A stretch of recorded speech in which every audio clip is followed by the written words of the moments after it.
નમસ્કાર બધા જ વિદ્યાર્થી મિત્રોને 1995થી લઈ અને 2020 સુધીના તમામ જ્ઞાનગંગા ક્લાસીસમાં ભણી ગયેલા તમામ વિદ્યાર્થીઓને એક રીયુનિયન આપણે કરવા જઈ રહ્યા છીએ અને એના માટે જ આ વોટ્સએપ ગ્રુપ બનાવવામાં આવ્યું છે.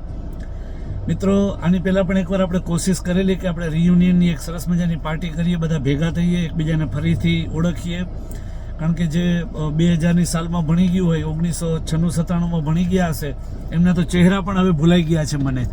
તો ક્યાંક ને ક્યાંક ઈચ્છા હતી કે બધાને પાછા એકવાર ભેગા કરીએ. તો બધાના ટાઈમિંગ અલગ અલગ હોઈ શકે. કદાચ જે લોકો બહારગામ રહીએ છે, વિદેશમાંય રહીએ છે આપણા વિદ્યાર્થીઓ અત્યારે, તો કોઈ જૂન, જુલાઈ, ઓગસ્ટમાં આવતું હોય, કોઈ ડિસેમ્બરમાં આવતું હોય જામનગરમાં. તો તમે જ્યારે પણ જામનગર આવો ને, જે બહારગામ રહીએ છે, વિદેશમાં રહીએ છે, એ બધાને હું વિનંતી કરું છું કે જ્યારે પણ જામનગર આવો ને ત્યારે અચૂક આ નંબર ઉપર ફોન કરીને મને મળજો. આપણે એકવાર ફરીથી નાની મોટું ગેટ ટુગેધર ગોઠવી લેશું. અને અત્યારે એપ્રિલ મહિનામાં નક્કી કર્યું છે તો એકવાર આ રીયુનિયનની ગાલા ડિનર પાર્ટી કરી નાખીએ છીએ. પણ ત્યાર પછી પણ જે એમાં રહી જશે, બાકી રહી જશે, તો એના પછીની એક પાર્ટી પાછી આપણે ઓગસ્ટમાં કે ડિસેમ્બરમાં કે વર્ષ 2 વર્ષ સુધી ચાલુ રાખશું. પણ મારી ઈચ્છા છે કે જેટલા 20,000 થી 25,000 વિદ્યાર્થીઓ ભણી ગયા છે ને, તમામ વિદ્યાર્થીઓને એકવાર મળવું છે. તમે એવું ના વિચારતા કે અમે જીવનમાં પ્રગતિ કરી હોય, ક્યાંક બની ગયા હોય, કંઈક અચીવમેન્ટ લઈ લીધું હોય, કોઈ ડૉક્ટર, એન્જિનિયર, પોલીસ, વકીલ, સીએ સમથિંગ બની ગયા હોય તો જ મળવું જરૂરી નથી. તમે તમારી લાઈફમાં જે કરતા હોય તે. પણ મારી એક ઈચ્છા હતી કે તમામ વિદ્યાર્થીઓને એકવાર હું મળું, સંપર્કમાં રહું. એવા મારા સારા હેતુથી બધાને વિનંતી કરું છું કે તમામ મિત્રો વગર કંઈ પણ સંકુચિત વૃત્તિ રાખ્યા વગર મળવાનું છે એ પાક્કું છે. રાઈટ?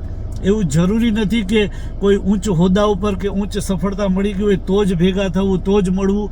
એવું બિલકુલ જરૂરી નથી. તમે જે તમારા જીવનમાં કરો છો એ શ્રેષ્ઠ છે, સારું છે, તમારા પૂરતું છે. બધી જ આંગળીઓ સરખી હોતી નથી, બરાબર ને? કોઈ એના લેવલ ઉપર આ મીડિયમ કામ કરતું, કોઈ ઉચ્ચ કક્ષાએ પહોંચ્યા હોય. દરેકના ભાગ્ય, નસીબ, મહેનત અલગ અલગ હોય છે. તો કોઈ એવો આપણે ભેદભાવ નહીં રાખીએ. રાઈટ? આ કોઈ સંમેલન એના માટે નથી કે ભાઈ આ કોઈ ગેટ ટુગેધર એના માટે નથી કે સન્માન વિધિ કરવી છે, કોઈ બહુ ઊંચી હોદ્દો મળી ગયો અને ઊંચા પગાર ઉપર છે તો એને સન્માન કરવું છે, એના માટે નથી. આ રીયુનિયન છે. રીયુનિયનમાં બધા લોકો ભેગા થઈ શકે છે. મને 1-2 મેસેજ આવ્યા કે સર હું આવી શકું કે ન આવી શકું, એટલે માટે આ વિડીયો મારે બનાવવો પડે છે અને તમારા ગ્રુપમાં મૂકવું પડે છે. તમામ લોકો આ રીયુનિયનમાં આવી શકશે. પાછો કહું છું કે સફળતા મેળવી હોય, એચિવમેન્ટ મેળવ્યું હોય એવા જ લોકોએ આવવું એવું જરૂરી નથી. રીયુનિયનનો મતલબ કે જેટલા ભણી ગયા છે ને તમામ વિદ્યાર્થી આમાં પોતાના પરિવાર સાથે હાજરી આપી શકશે.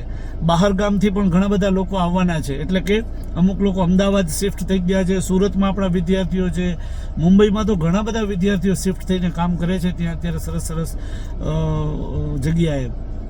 તો બધા લોકો આવશે અને આપણે ફરી એકવાર, તમે પણ તમારા બેચના લોકો હોય ને, જે તમને યાદ આવતા હોય ને, એ તમામ તમારા બેચના લોકોને પકડીને ગ્રુપમાં એડ કરો. તો એક આપણે ગ્રુપ વાઇઝનું પણ જેટલા તમારા બેચના હતા ને એ ટાઈપનું ગ્રુપ બનાવશું પાછું. કે ભાઈ 1996-97નું ગ્રુપ હતું, 2005-06નું ગ્રુપ હતું કે 9-10નું ગ્રુપ હતું. તો એ પ્રમાણેના વોટ્સઅપ ગ્રુપ બનાવી અને પછી તમને મેળ મિલાપ કરાવશું ને ગેટ ટુગેધર કરશું. ચાલો, ધન્યવાદ, થેન્ક યુ. તમને બધાને વોટ્સઅપ ગ્રુપમાં મળીને અને રૂબરૂ મળીને મને ખૂબ આનંદ થશે. Thank you very much.